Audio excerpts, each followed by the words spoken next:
मोहतरम हज़रात व ख़वातीन, क़ाल अल्लाहु तआला औ कज़ुलुमातिन फ़ी बहरिल लुज्जिय्यिन युग़शा मौजुन मिन फ़ौक़िही मौजुम मिन फ़ौक़िही सहाबुन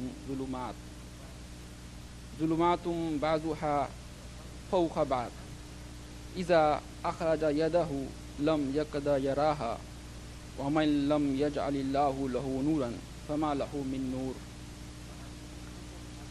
या फिर उसकी मिसाल ऐसी है जैसे एक गहरे समंदर में अंधेरा के ऊपर एक मौज छाई हुई है, इस पर एक और मौज और उसके ऊपर बादल, तारीकी पर तारीकी मुसल्लित है।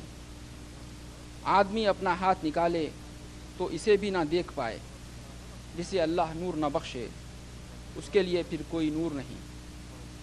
सूरह नूर आयत नंबर 40।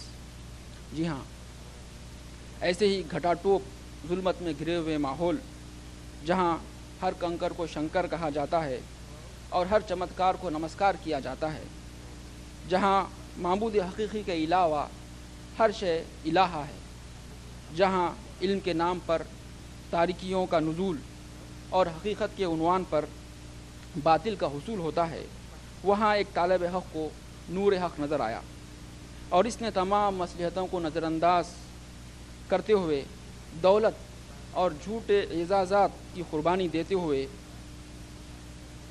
बनारस की बिरला मंदिर का पुरोहित आज़म का मनसब त्याग देकर इस्लाम को कबूल किया।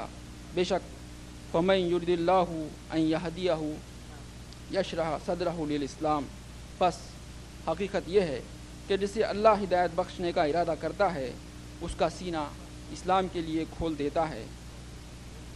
मोहतरम सामाईन, आज जो हस्ती आपसे मुखातिब होने जा रही है वो है जनाब अहमद पंडित साबिक़ा आचार्य संजय प्रसाद द्विवेदी, जो हैं तो हकीकत में छतरवेदी यानी चारों वेदों का आलिम। जनाब अहमद पंडित की पैदाइश 20 जनवरी 1972 में जबलपुर में मध्य प्रदेश के एक ब्राह्मण घराने में हुई। घर पर इब्तदाई तालीम हासिल करने के बाद उन्हें बनारस गोरखुल धार्मिक विश्वविद्यालय में दाखिल कराया गया, जहाँ से ये 4 वेद, 18 पुराण, रामायण, महाभारत, उपनिषद, हस्त ज्ञान यानी पामिस्ट्री और संस्कृत की तालीम मुकम्मिल की। फिर 15 साल की उम्र में बनारस बिरला घाट के बिरला मंदिर के पुरोहित आज़म यानी हेड प्रीस्ट का मनसब संभाला। वो all India Brahmins and priest association के 3 साल तक सदर भी रहे। मोहतरम सामाईन, इन सब के बावजूद अहमद पंडित का दिल कभी इन माबूदान बातिल की परस्तिश पर मुतमईन नहीं हुआ। इस बेचैनी का सिलसिला 1 साल की सख्त रिसर्च और 1 साल तवील आजमाइश के बाद बिलाखिर 1990 में बम्बई की एक मस्जिद में इख्तिताम पजीर हुआ, जहाँ वो मुशर्रफ व इस्लाम हुए। अल्हम्दुलिल्लाह अला ज़ालिक। कबूल इस्लाम के बाद ये जामिया दारुस सलाम उमराबाद तमिलनाडु में 1 साल तारुफ़ इस्लाम का कोर्स मुकम्मिल किया। फिर इसी जामे से 6 साल आलिम का कोर्स मुकम्मिल किया और दावत व तबलीग में मशगूल हो गए। 1 साल के बाद 1997 में हैदराबाद में सुकूनत इख्तियार की और गुज़िश्ता 6 साल से मुख्तलिफ मदारस में तदरीस के फ़राइज़ अंजाम दे रहे हैं। मोहतरम सामाईन, मैं कुरान शरीफ की एक आयत के साथ अपनी इस तारुफ़ का अख्ताम करता हूँ। सनुरियहिम आयातुना फ़िल आफ़ाक़ि व फ़ी अनफ़ुसिहिम हत्ता यतबय्यना लहुम अन्नहुल हक़ अवलम यकफ़ी बिरब्बिका अन्नहु अला कुल्लि शैइन शहीद। हम अनक़रीब इनको अपनी निशानियाँ दिखाएंगे, आफ़ाक़ में भी और अनफुस में भी, यहाँ तक कि इन पर ज़ाहिर हो जाएगा कि कुरान हक़ है। क्या तुम्हारे रब की ये बात काफ़ी नहीं कि वो हर चीज़ का शाहिद है। अस्सलामु अलैकुम रहमतुल्लाह।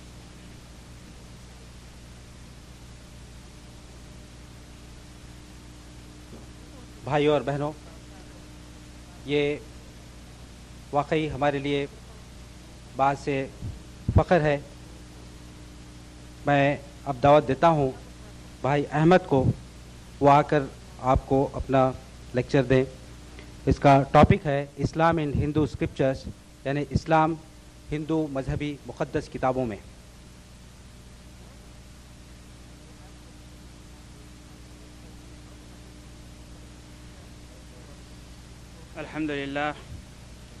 अल्हम्दुलिल्लाह रब्बिल आलमीन वस्सलातु वस्सलामु अला रसूलिहिल अमीन व अला आलिहि व सहबिहि अजमाइन, अम्मा बाद, अऊज़ु बिल्लाहि मिनश शैतानिर रजीम, बिस्मिल्लाहिर रहमानिर रहीम। इन्नद-दीन इंदल्लाहिल इस्लाम। क़ाल अल्लाहु तबारक व तआला फ़िल क़ुरआनिल मजीद, अम लहुम शुरकाअ शरअू लहुम मिनल्लज़ीना मा लम यअज़न बिहिल्लाह, सदक़ल्लाहुल अज़ीम। मेरे मोअज़्ज़म साथियों, अज़ीज़ भाइयों और माँ और बहनों, सबसे पहले तारीफ़ अल्लाह रब्बुल आलमीन की जिसने ये जहाँ बनाया। तारीफ़ है उस मालिक और खालिक की जिसने सातों ज़मीन और सातों आसमान को पैदा किया और इसके दरमियान जो कुछ भी है सब उसी के कब्ज़े कुदरत में है।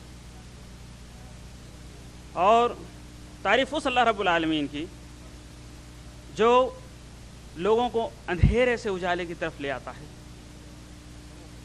तारीफ़ है उस अल्लाह रब्बुल आलमीन की जो एक गुमराह को हिदायत दे देता है। माबुदान बातिल की परस्तिश करने वाले को इलाहे हक़ एक अल्लाह की पहचान करा देता है। तारीफ़ उस अल्लाह रब्बुल आलमीन की जो कायनात के ज़र्रे ज़र्रे में वो अपनी निशानियाँ लोगों के लिए कहता है कि गौर करो, कायनात के ज़र्रे ज़र्रे में तुम्हें मेरी निशानियाँ मिलेंगी। और जो लोग अल्लाह के साथ किसी गैर को शरीक करते हैं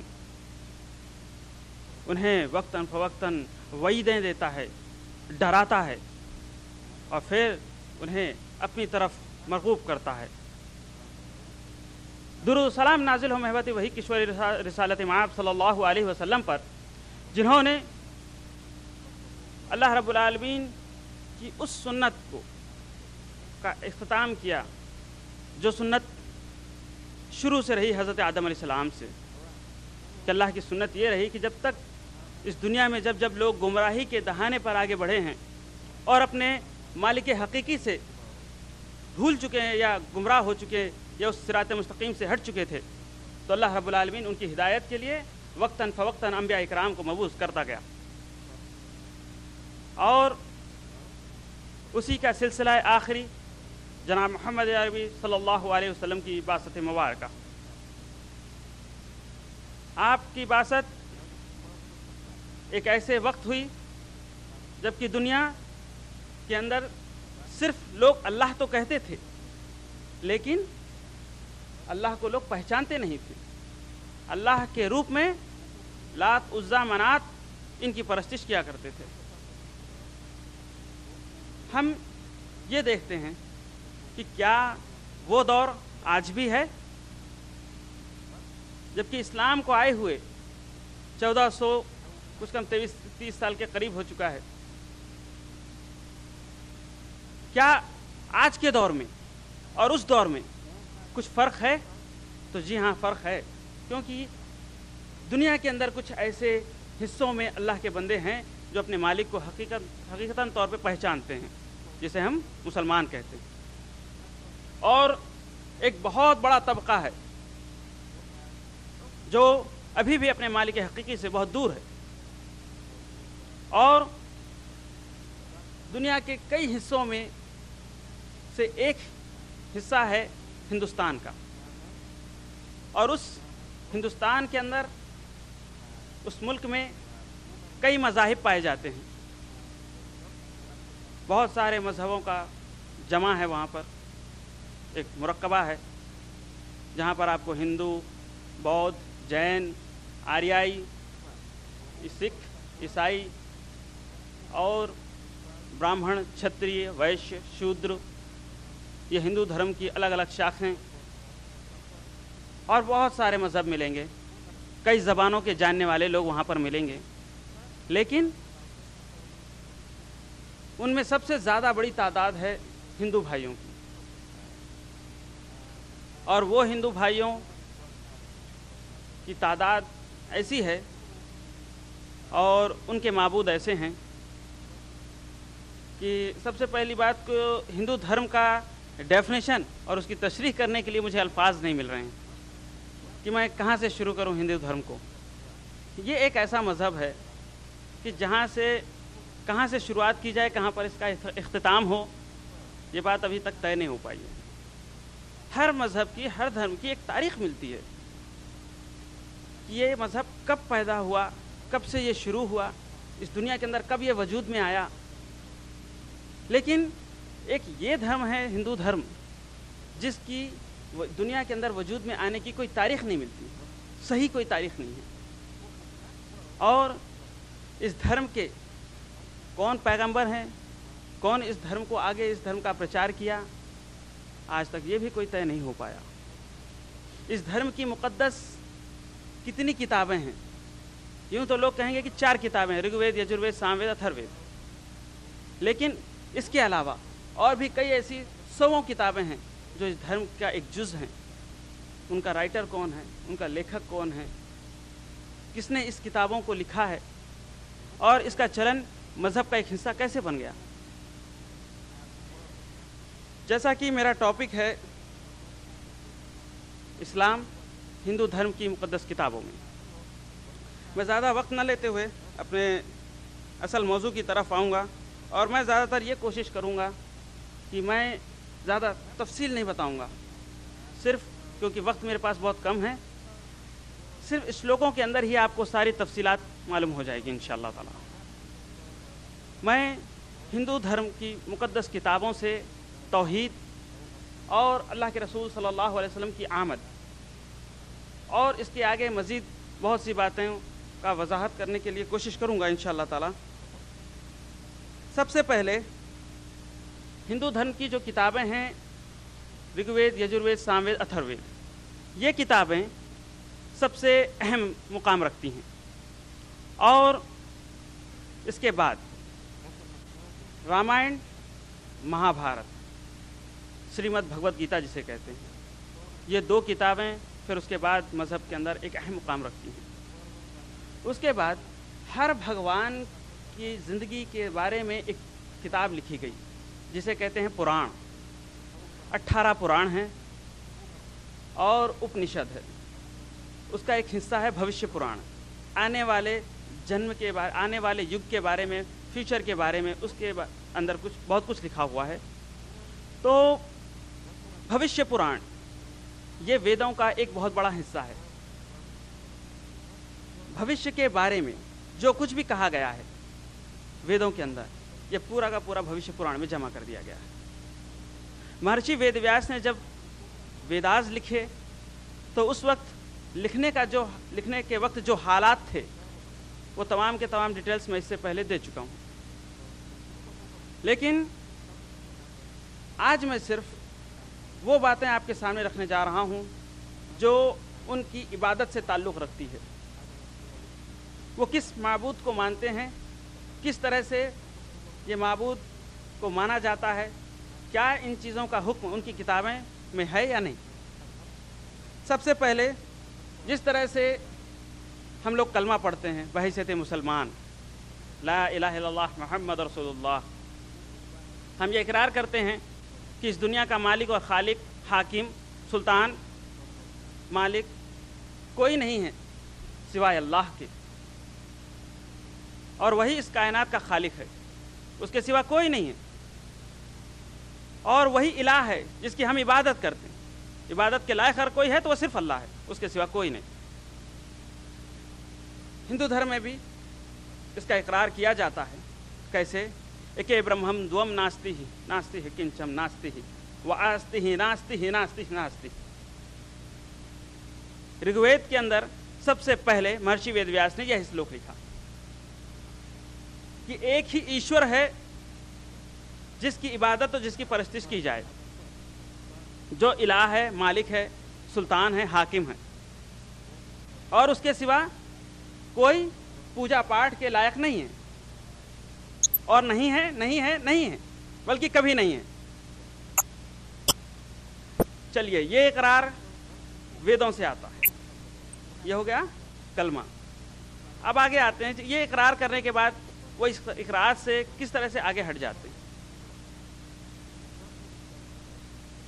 सबसे पहले अल्लाह रब्बुल आलमीन की वहदानियत, एक इलाह होने का सर्वदेव पूजनम के अंदर महर्षि वेदव्यास ने लिखा, मंगलम भगवान विष्णु मंगलम पुंडरीकाक्षो मंगलाय तनुहरि।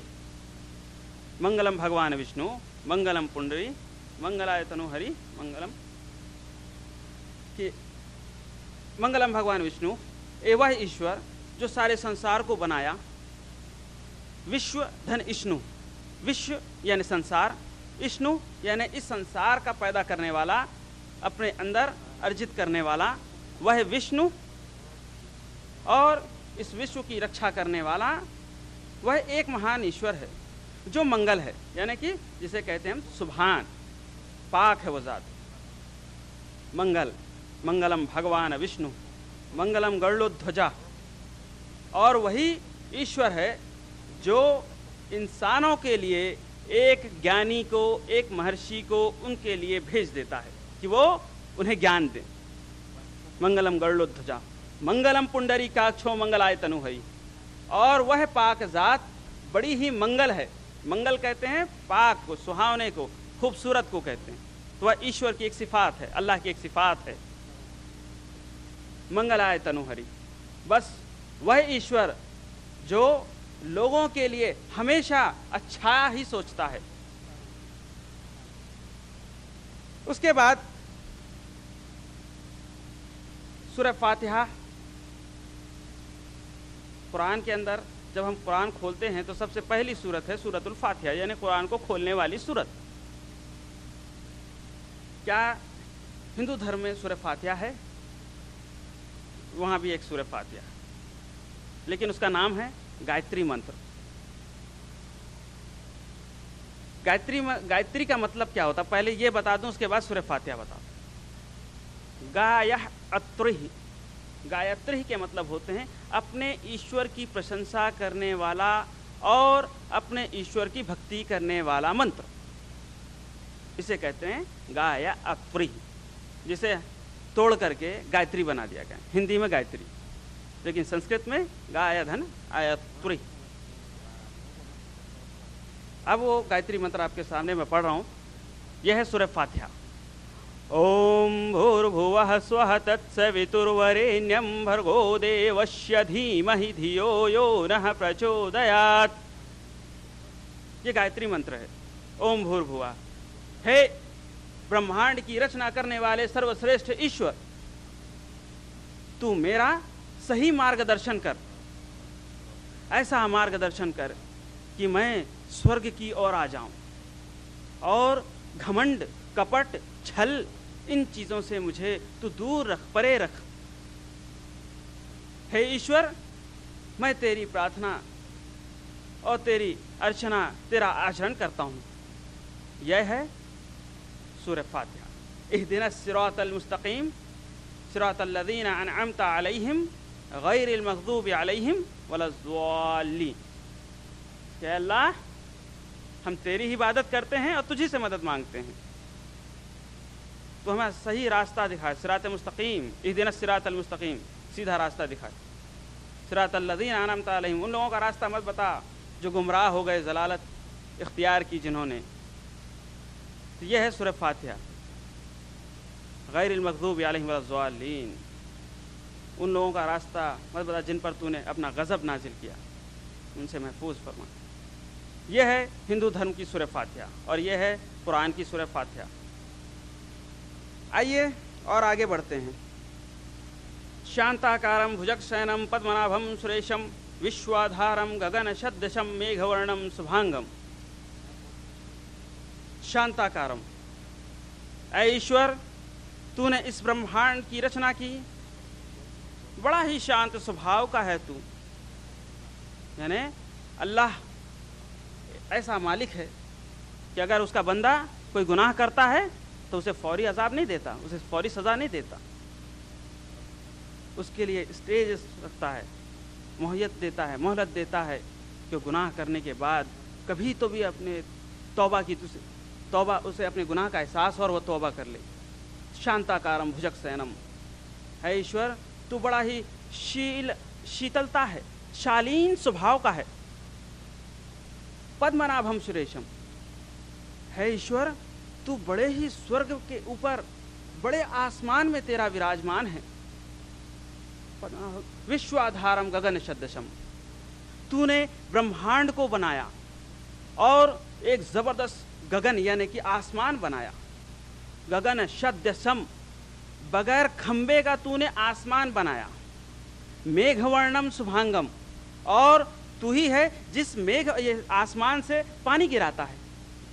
लक्ष्मीकांतम कमल नयनम, बस ईश्वर तू एक ऐसे शख्स को भेज, एक ऐसे गुरु को भेज जो वो भी शांत और शालीन स्वभाव का हो। लक्ष्मीकांतम कमल नयनम, जिसकी आंखें बहुत अच्छी हों, कमल नयन के जैसा हो, कोमल आंखें हों।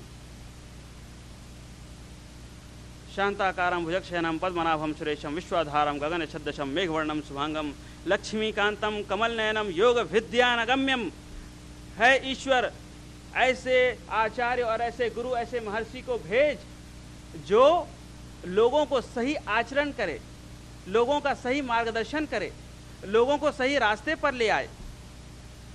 वंदे विष्णु भवभयहरम सर्वलोकैकनाथम, और वह एक ऐसे ईश्वर की तरफ बुलाए जो सारी दुनिया का पैदा करने वाला हो। हम उसी की वंदना करें, वो हमारा बस गुरु बन जाए। ये किसके आमद के लिए कहा जा रहा है? मोहम्मद सल्लल्लाहु अलैहि वसल्लम के लिए। अब आइए, इंसान के लिए क्या कहा जा रहा है कि इंसान तुझे किस रास्ते पे चलना है। चिद्रूपणी महामाये दिव्य तेजो समन्विते तिष्ठ देवी शिखा मध्य तेजो वृद्धि कुरुष्व में। चिद्रूपणी, ए इंसान, ए मानव, ए मनुष्य, महामाये, तू बड़ी महामाया के लोभ में आ चुका है, तुझे दुनिया से बड़ी मोहब्बत हो चुकी है, तू अपने ईश्वर को भूल चुका है। ऐसी माया जिसका तू लोभी है, उस संसार का जो संसार खत्म होने वाला है, प्रलय के आगोश में आने वाला है मानव, ऐ इंसान, दिव्य तेजो समन्विते, अपनी दिमाग, अपने बुद्धि का इस्तेमाल कर। दिव्य तेजो समन्विते, तेरे पास बहुत बड़ी बुद्धि है, उसका इस्तेमाल कर। तिष्ठ देवी शिखा मध्य, ये तेरे दिमाग के अंदर हमने एक बुद्धि दी है, उसका प्रयोग कर, उसका इस्तेमाल कर। सोच, तेजो वृद्धि कुरुष्व में, अगर तू सोचेगा, अपने ईश्वर को पहचानेगा, तो मैं तेरे लिए रास्ता आसान बना दूंगा। बस सोचने और गौर और फिक्र करने की बात है। ये क्या, कौन कह रहा है? महर्षि वेदव्यास कह रहे हैं अपने भविष्य पुराण के अंदर। आइए इसके आगे चलते हैं। सर्वदेव पूजनम का श्लोक अध्याय नंबर 2 और श्लोक नंबर 4, ऋग्वेद का मंत्र नंबर 57, श्लोक नंबर 7। अब तक मैंने जो श्लोक पढ़े हैं, भगवत गीता 10वां श्लोक, 10वें अध्याय का 3रा श्लोक अब पढ़ने जा रहा हूं। यो माम जन्मादिम चावेत्ति लोक महेश्वरम असमूढ़ा साम्रत्येषु सर्व पापैः प्रमुच्यते। ऐ मानव, जब तेरे पास एक ऐसा गुरु आएगा तो वो ऐसे ईश्वर का प्रचार करेगा जो कभी जन्म नहीं लिया। यो माम जन्मादिम, ऐसा ईश्वर जो कभी जन्म नहीं लिया, जो आदि है और वही अनंत है, वही शुरू है और वही आखिर है। हुवल अव्वलु हुवल आखिरु। यो माम जन्मादिम चावेत्ति लोक महेश्वरम, और वही ईश्वर है जो सारे संसार का एक ही मालिक है। लोक महेश्वरम, लोक सृष्टि, संसार, एक यानी एक, महा ईश्वरम, सबसे बड़ा खुदा, असम्मूढ़ा सामृत्येषु सर्व पापैः प्रमुच्यते, वह ईश्वर जिसे कभी मौत आने वाली नहीं है, जो कभी मृत्यु के आगोश में नहीं आने वाला है, जिसका जीवन हमेशा हमेशा है, वो कैसा जीता है, कैसा रहता है, वो बेहतर जानता है। सर्व पापैः प्रमुच्यते। बस ऐ मानव, ऐ इंसान, वो अपने ईश्वर को पहचान और उसकी भक्ति कर, तेरे सारे के सारे पाप धुल जाएंगे। सर्व पापैः प्रमुच्यते, तेरे सारे के सारे पाप धुल जाएंगे। ये एक इंसान से कहा जा रहा है, वह इंसान जो दुनिया का लोभी है, लालची है, माया और काया के आगे पीछे भागता है, जिसने अपने जीवन में अपने ईश्वर को एक उम्र आने तक नहीं पहचान पाया, उसके लिए कहा जा रहा है। वह इंसान जो बुद्धि रखता है, जो दिमाग रखता है, वह इंसान जो एक अच्छा और बुरा सोच सकता है, वह इंसान जो दुनिया के मामले में सबसे आगे आगे होता है, लेकिन जब अपने ईश्वर को पहचानने का मामला आता है तो सैकड़ों साल पीछे चला जाता है। जीवन उसे गुजारना होता है आगे, और वह अपने ईश्वर का जब मामला आता है, अपने ईश्वर की भक्ति करने का, उसे पहचानने का जो मामला आता है, तो सैकड़ों साल पीछे चला जाता है। आदम अलैहिस्सलाम से लेकर के हुजूर अकरम सल्लल्लाहु अलैहि वसल्लम तक अब तक जितने भी अंबिया इकराम आए, रिवायतों के अंदर 1,24,000 अंबियाओं का जिक्र है। वो अंबिया इकराम जो तौहीद की दावत लेकर आए, क़ुलू ला इलाहा इल्लल्लाह तुफ़्लिहून कहा उन्होंने कि एक अल्लाह का इक़रार करोगे तो कामयाब हो जाओगे। यह है दीन अंबियाई। अंबिया अलैहिस्सलाम का एक ही मिशन था कि सारी दुनिया के लोगों को एक अल्लाह की तरफ उन्होंने दावत दिया, एक अल्लाह की तरफ बुलाया, बातिल माबूदों से लोगों को बाज आने के लिए कहा। यह था दीन अंबियाई, दीन इलाह। लेकिन हमेशा इसकी आड़ बनी है दीन आबाई, माँ बाप का दीन। माँ बाप जिस रविश पर चले हम भी वैसा ही करेंगे, हमारे पूर्वजों ने जो किया हम भी वही करेंगे। हमारे पूर्वजों के पास बैलगाड़ी थी लेकिन आज हमारे पास कार है। हमारे पूर्वजों के पास करंट नहीं था, बिजली नहीं थी, लेकिन आज हम उसका इस्तेमाल कर रहे हैं। साहिबुद दुनिया मारूफा, दुनिया के मामले में बहुत होशियार हैं, लेकिन जब ईश्वर का मामला आता है, अपने मालिक और अपने खालिक को पहचानने का मामला आता है, तो वो पीछे चला जाता है, बहुत पीछे चला जाता है। और यही आड़ बनता है दीन अंबियाई के रास्ते पर कि अंबियाओं का दीन जब आगे बढ़ा है तो दीन आबाई आके उसकी आड़ में आ गया। वेदों ने चीख चीख के कहा कि एक ईश्वर की इबादत करो, एक ईश्वर को पहचानो। तुम्हें समझाने वाला, तुम्हें बताने वाला एक गुरु आएगा। महामदामी पुरुषामी विशेषताम, एक इंसान आएगा जो तमाम इंसानों में सबसे अच्छा होगा, विशेष होगा, तमाम इंसानों में सबसे अच्छे अखलाक वाला होगा। उसका नाम मोहम्मद होगा। जन्मम मरुस्थलम, कि वह मरुस्थल रेगिस्तान के इलाके में पैदा होगा। लिंग कत्र हम व सुन्नत इब्राहिमी पर अमल किया हुआ होगा, और वह संसार को एक ईश्वर की ओर बुलाएगा, और वह उस ईश्वर की भक्ति करेगा जो निराकार है। अहम ईश्वरम निराकारे सर्वशक्तिमान अजन्मे अहम प्रमुच्यते, कि वह ईश्वर जो निराकार है, जिसका कोई आकार नहीं, जो सर्वशक्तिमान है, जो कभी जन्म नहीं लिया किसी से, ना किसी को जन्म दिया। जन्म देना और बनाना, इन दोनों में बहुत फर्क है, बहुत अंतर है। एक होता है जन्म देना, जो हमें अपनी माँ ने दिया। एक औरत और एक मर्द से जो आदमी जन्म लेता है वह कहलाता है पैदा होना, पैदाइश। और बनाना वो अपने हाथ से होता है। किसी चीज़ को मैं बनाऊं लेकिन मैंने उसे जन्म नहीं दिया। तो अल्लाह ने हमें बनाया है, वो हमारा खालिक है। लेकिन जन्मदाता नहीं है। लेकिन आज हमारे वेदों के अंदर और हमारे पुराणों के अंदर इतनी सच्चाई को इतनी हद तक जो है नीचे रख दिया गया है कि आज सच्चाई चीख करके ऊपर आना चाहती है, लेकिन उसे लाया नहीं जाता या लाने नहीं दिया जाता। एक एक पुराण जो एक एक भगवानों के ऊपर लिखे गए हैं, भगवान विष्णु पर लिखी गई विष्णु पुराण, ब्रह्मा के ऊपर लिखी गई ब्रह्म पुराण, और इस तरह से 18 पुराणे हैं जिसके अंदर 33 करोड़ भगवानों के वाकयात हैं। अब आप बताइए, 33 करोड़ भगवानों के वाकयात 18 पुराण के अंदर हैं, तो सच्चाई कहाँ होगी? सिर्फ भगवानों के वाकयात ही हैं। आइए मैं आपको उसी वेद के अंदर, वेद पुकार कर कह रहे हैं कि हम एक ईश्वर की तरफ इंसान तू लौट कर आ, और भगवत गीता 15वां अध्याय श्लोक नंबर 3, उसके बाद न रूपवस्येह तलो अपहत्ते नन्तो जन्म ही इति मरात्यानाम अशंभ्यामि ही प्रत्याणाय धाम यति प्रत्यामि ही ईश्वरम अजन्मये इति प्रत्यामि ही महामताम।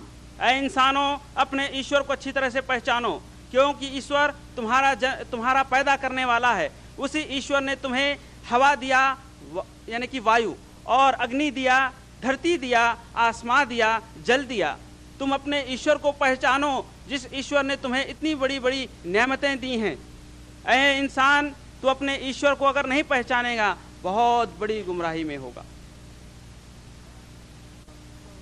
ऐ इंसानों, तुम अपने ईश्वर को पहचानो। किस ईश्वर को पहचानो? कैसे पहचानो? अहम ईश्वरम प्रदस्यामि ही अर्वम निवासाते है अर्वम मरुस्थले है निवास्यामि ही महामदाम। कि एक ज्ञानी आने वाला होगा जो अरब देश का होगा, और उसकी मातृभूमि अरब ही होगी, और उसका नाम मोहम्मद होगा। आइए मैं आपको कुछ ऐसी बातें ऐसे प्रूफ दे देता हूं, सिर्फ नंबर देता हूं, क्योंकि उनकी तफसीलें मैं जाऊंगा तो काफी वक्त होगा। सबसे पहले महर्षि वेदव्यास ने ऋग्वेद के पहले श्लोक में लिखा, तमेव माता च पिता तमेव बंधुश्च सखा तमेव विद्या द्रविणम तमेव मम प्रिय मम तमेव। ईश्वर की तारीफ कर रहे हैं, तमेव माता च पिता तमेव। लोगों ने क्या उसका तर्जुमा किया और संस्कृत जबान क्या कह रही है? तमेव माता, त्वा अमम में माता त्वा अमम पिता। तूने ही दिया है मुझे माँ और तूने ही मुझे पिता दिया। तुम्हें माता च पिता तुम्हें विद्या द्रविणम तुम्हें। तुम ही ने मुझे विद्या दी है, तुम ही ने मुझे ज्ञान दिया है, तुम ही ने मुझे शिक्षा दी है, और तुम ही ने मुझे शिक्षा देने वाला एक गुरु दिया है। तुम्हें मम प्रिय मम तुम्हें। तुम इतने अच्छे हो कि तुम मुझे इतना चाहते हो, मैं तुम्हारा इतना प्रिय हूं। प्रिय मम तुम्हें, यानी प्यारों में सबसे प्यारा हूं क्या मैं तुम्हारा? कि जिसने मुझे माँ दिया, पिता दिया, ज्ञान दिया, एक जीवन के गुजारने का एक रास्ता बताया। हे ईश्वर, तू बड़ा ही महान है। लेकिन इसका तर्जुमा लोग क्या करते हैं, हमारे गुरु क्या करते हैं? तुम्हें माता च पिता में तुम्हें, तुम ही माता हो, तुम ही पिता हो। तुम्हें माता च पिता तुम्हें बंधुश्च सखा तुम्हें। तुम ही रिश्तेदार हो, तुम ही दोस्त हो। तुम्हें मम प्रिय मम तुम्हें। तुम ही सभी हो, बल्कि तुम ही मेरे प्रिय भगवान हो। बल्कि नर में नारायण हो जाता है, नर कभी नारायण बन जाता है। नर क्या है, नारायण क्या है, इसके बारे में ही अभी समझ में नहीं आया।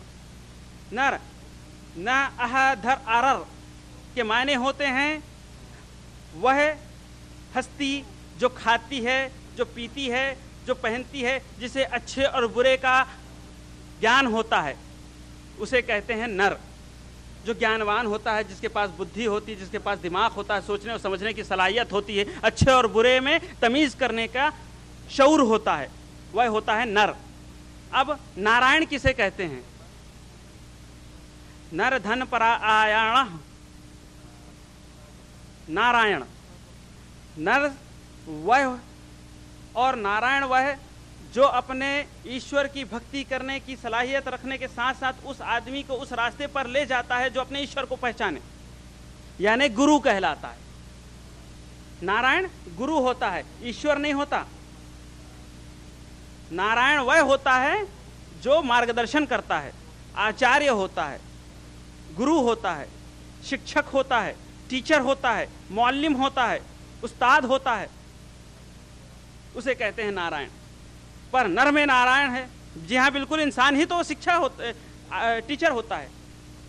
लेकिन क्या नारायण को हमने गलत तर्जुमा करके उसे ये नहीं बना दिया कि नर में ही नारायण, इंसान ही भगवान है? इंसान भगवान नहीं होता है। नारायण के माने होते हैं शिक्षक, मार्गदर्शक के, रास्ता बताने के। लेकिन रास्ता बताने वाला खुद तुम्हारा ईश्वर बन गया।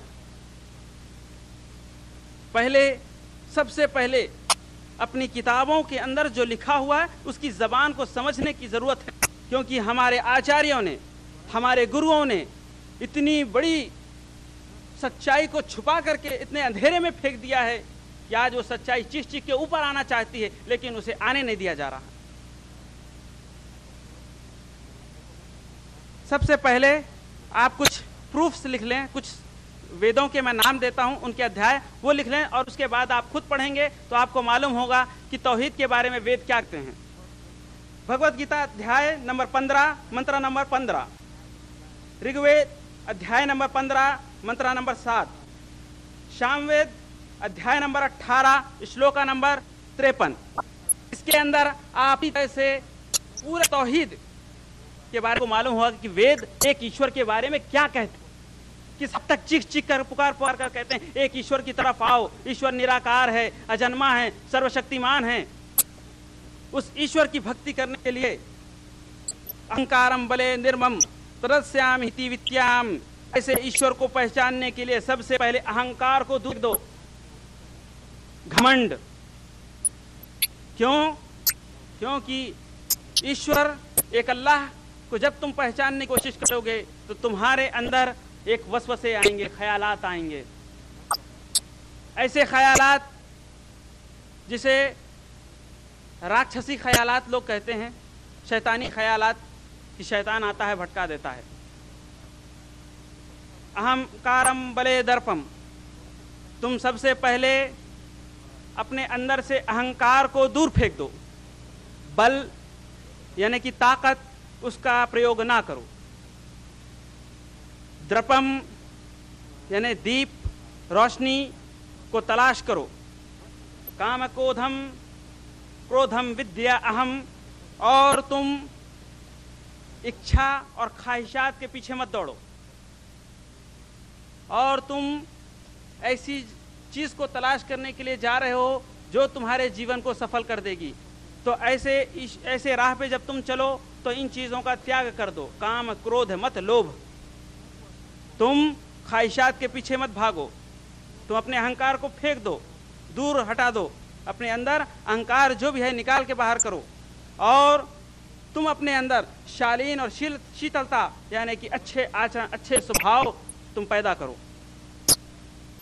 ये तो हो गया ऋग्वेद के उस श्लोक का जिसका अध्याय नंबर 45 है और मंत्र नंबर 5 श्लोक नंबर 27। अथर्ववेद अध्याय नंबर 187 और मंत्र नंबर 99 श्लोक नंबर 11 से 13 है। आइए, ईश्वर का प्रकार, ईश्वर किस प्रकार का है हम क्या जानते हैं कि वेद ईश्वर का क्या प्रकार है, किस प्रकार का है। क्या है? हाथ पे गदा है, या उसके हाथ पे तल है, या वह त्रिलोक है, उस तीन है। क्या वह ईश्वर है कमल के फूल पे बैठा हुआ है, या वह ईश्वर है जो शेषनाग की शैया पे बैठा हुआ है?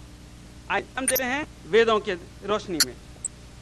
प्रथमः ग्रामम् ईश्वर स्थापिते भक्तिं रूपेण अधिकारे ऐश्वर्यमाक्षं वृद्धि फलिकार्यते भक्तिमनं चित्त निराकार्यते अति ईश्वरम अजन्मम नास्ति ही शक्ति अर्जितम परमस्यामि ही परम शक्ति रूपेण शक्ति विराजे ईश्वर काश्यामि ही कि ईश्वर वह है जो प्रकाश है, रोशनी है। ईश्वर प्रकाश है। ईश्वर है कि जो कमल के फूल पे बैठा हुआ है।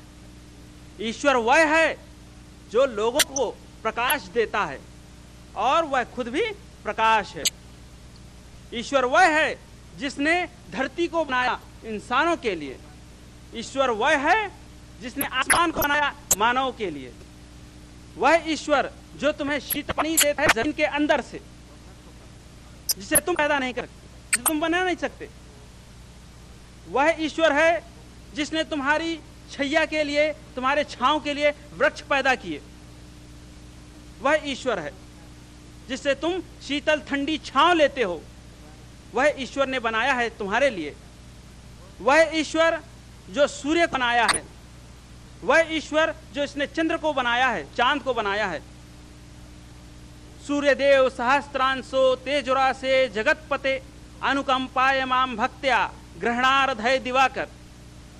सूर्य देव, लोग कहते हैं सूरज देव है, लेकिन सूर्य खुद क्या कह रहा है?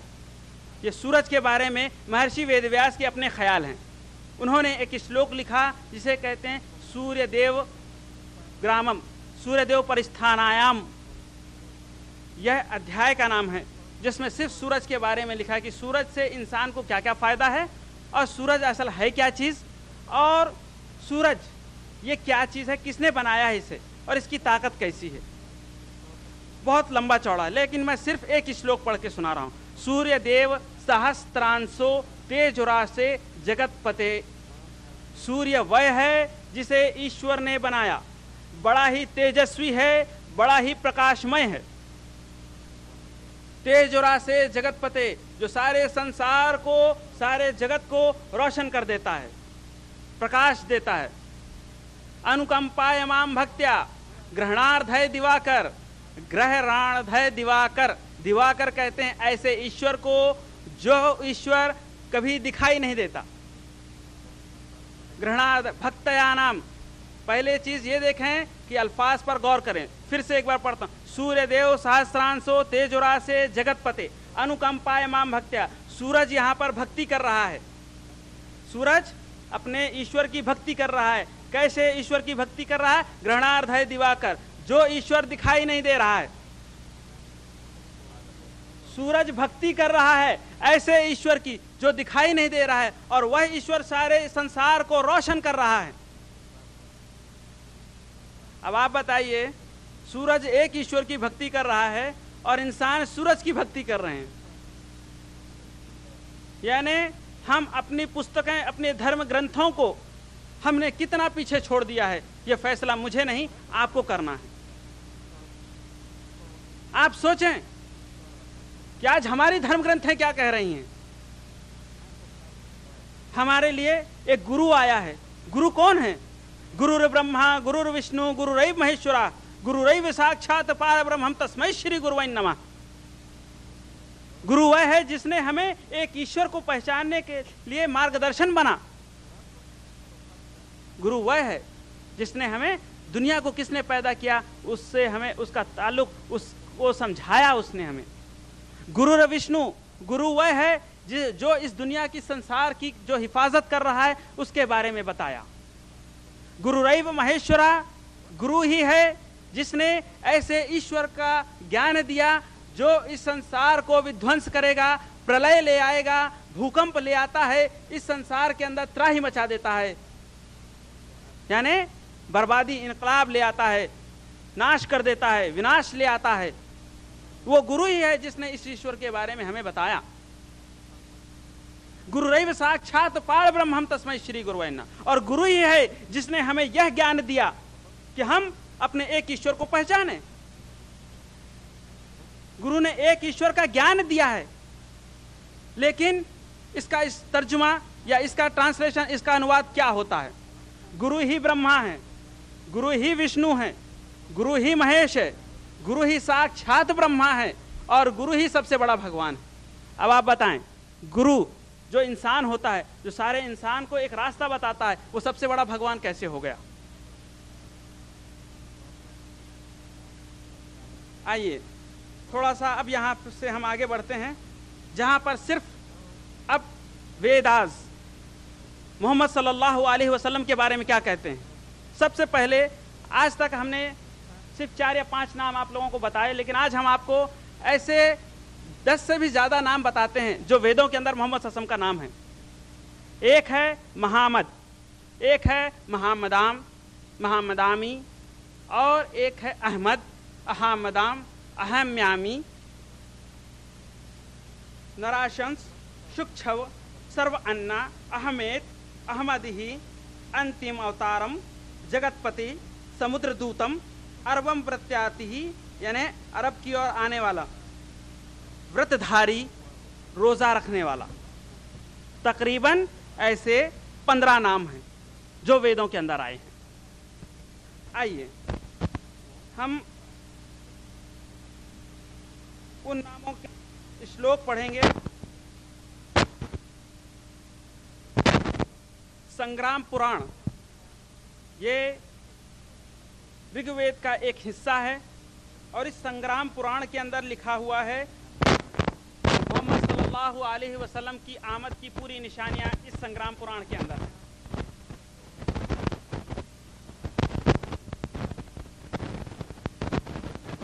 यहाँ न पक्षपात कछु राखहूं, वेद पुराण संत मत सुनावहूं। महर्षि वेदव्यास कहते हैं कि मैं तुम्हें वो बातें बता रहा हूं जो आज से पहले कई संतों ने मुझे सुनाई। फिर से एक बार आपको पढ़ के सुनाता हूं ताकि बात आपके सामने बिल्कुल खुलकर सामने आ जाए। यहाँ न पक्षपातम कछु राखहूं, वेद पुराण सत्संग सुनावहूं। मैं तुम्हारे सामने वही बात रख रहा हूं जो मुझे इससे पहले पुराने गुरुओं ने बताया है और वो बहुत ही सच्ची बात है। सवंत विक्रम दो सुनंगा, माखदह को नस चपुत चतर प्रसंगा, कि वह अंधेरे को दूर करने वाला एक मानव में विशेष मानव आने वाला है। वह बड़ा ही प्रमुख होगा, बड़ा ही विश्व का प्रसिद्ध होगा और उसके 4 साथी होंगे। राजनीति ही भग प्रीति दिखावे, आपत मत सबका समझावे। वह जब आएगा तो लोगों को राजनीति यानी कि सियासत भी सिखाएगा, क्योंकि पहले धर्म के अंदर, वेदों के अंदर सबसे ज्यादा सियासत का बहुत बड़ा मुकाम है। तो सवंत विक्रम दो सुनंगा, आथे नस चतुर पतंगा, आपत मत सबका समझावे।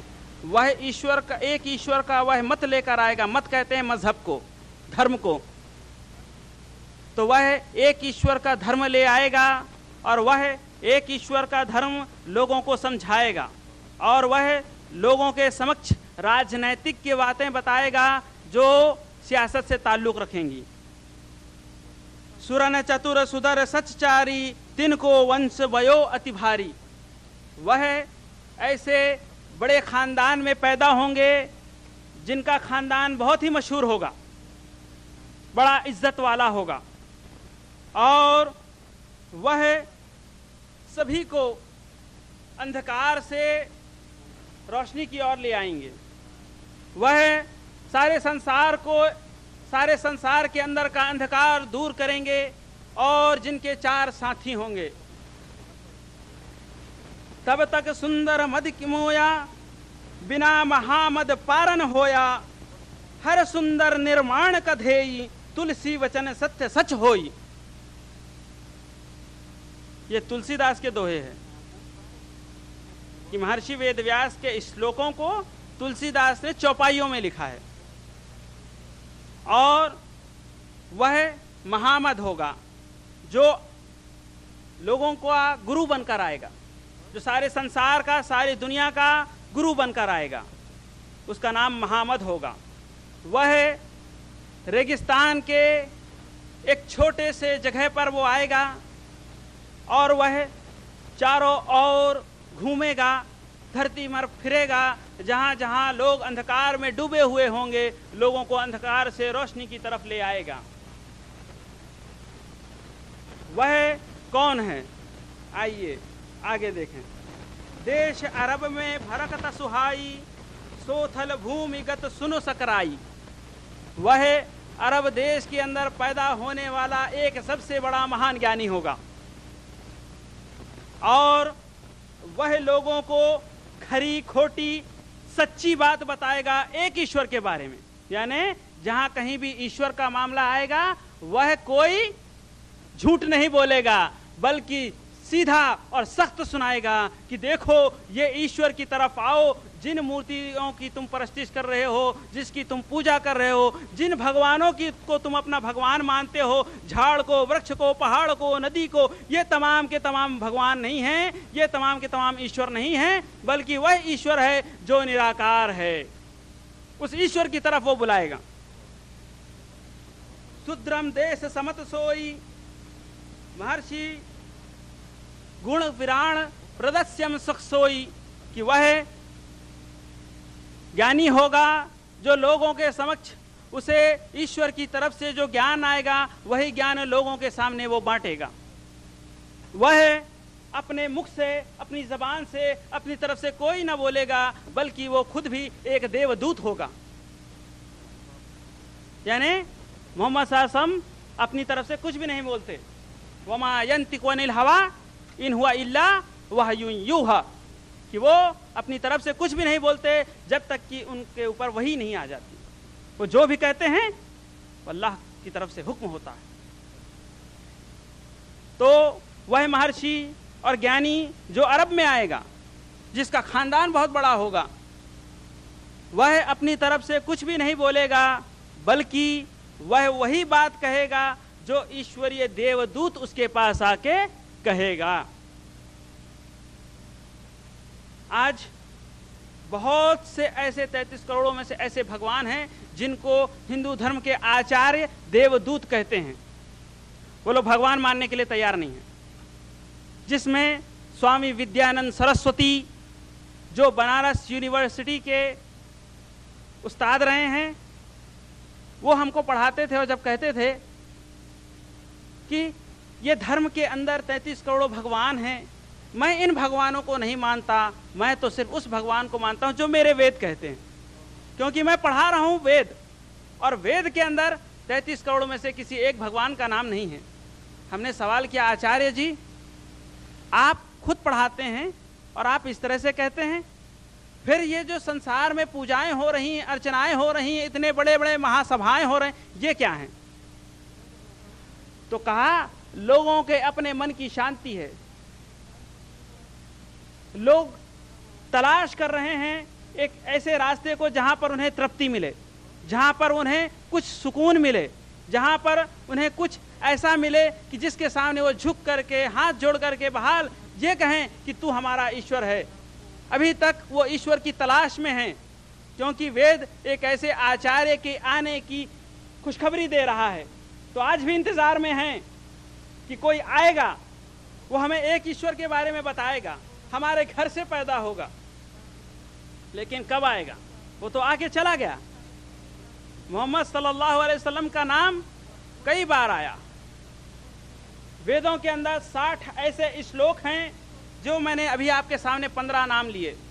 उन नामों के साथ हैं एक ऋग्वेद के अध्याय 18 मंत्र नंबर 96 और श्लोक नंबर 3, महामृदस्य तई कृतैः कुर्वे तस्रतामिहि भक्त्यानाम संसार्यते इति प्रदिश्यानामिहि भक्ति अथव्यसारता सार्थिके भविष्यतायाम, कि वह मोहम्मद जो लोगों का उद्धार करेगा। यानी ये नहीं है कि उद्धार का मतलब जो लेते हैं कि हाथ पकड़ के लेके सीधा जन्नत चला जाएगा। उद्धार करने का मतलब होता है कि सही रास्ता बताएगा। ऐसा उद्धार नहीं होता है जिसकी तरह से धर्म ग्रंथ के अंदर गुरुओं ने समझाया हो, पंडितों ने जो बताते हैं कि उद्धार का मतलब ये होता है कि तुम गुनाह कर लो, पंडित के पैर पे आके गिर जाओ, तुम्हारा उद्धार हो जाएगा, तुम्हारा कल्याण हो जाएगा, बगैर किसी अमल के तुम जन्नत चले जाओगे। वो उद्धार नहीं, बल्कि मोहम्मद ऐसा उद्धार करेंगे कि जब संसार के गुमराह लोगों को जो अंधकार में है उन्हें प्रकाश की ओर ले आएंगे और एक ईश्वर की भक्ति कराएंगे, और वो खुद एक ईश्वर से डरेंगे, रोएंगे, गिड़गिड़ाएंगे, और वही ईश्वर होगा उनका जो सबसे बड़ा जबरदस्त है। आप देखें कि आज इतने सारे भगवानों की जो लाइन लगी हुई है, ये भगवान क्या दे पाते हैं? कुछ फायदा देते हैं? नहीं, बल्कि ये अपने मन की तृप्ति की खातिर जाते हैं कि इन्हें सुकून चाहिए, इन्हें इत्मीनान चाहिए। बहुत से ऐसे लोग हैं जो मेरे साथ पढ़े और मेरे बहुत बड़े गुरु रहे हैं। वो वेदास पढ़ाते थे, ग्रंथ पढ़ाते थे, लेकिन उनके मन के अंदर कभी तृप्ति नहीं थी, कभी उन्हें सुकून से नहीं देखा। क्यों? कि उनके अंदर एक बहुत बड़ी तलाश थी, ऐसी तलाश जो इस संसार का सच्चा रचयिता हो। उस ईश्वर की तलाश कर रहे हैं जो इस संसार को बनाकर इस संसार के उद्धार के लिए एक अपना शिष्य, अपना एक दूत भेजा है। वह दूत है मोहम्मद सल्लल्लाहु अलैहि वसल्लम। अहमदस्य निजातानम तदजन्मिहि अरबम अरब देशाति समुद्र आय प्रदास्यामि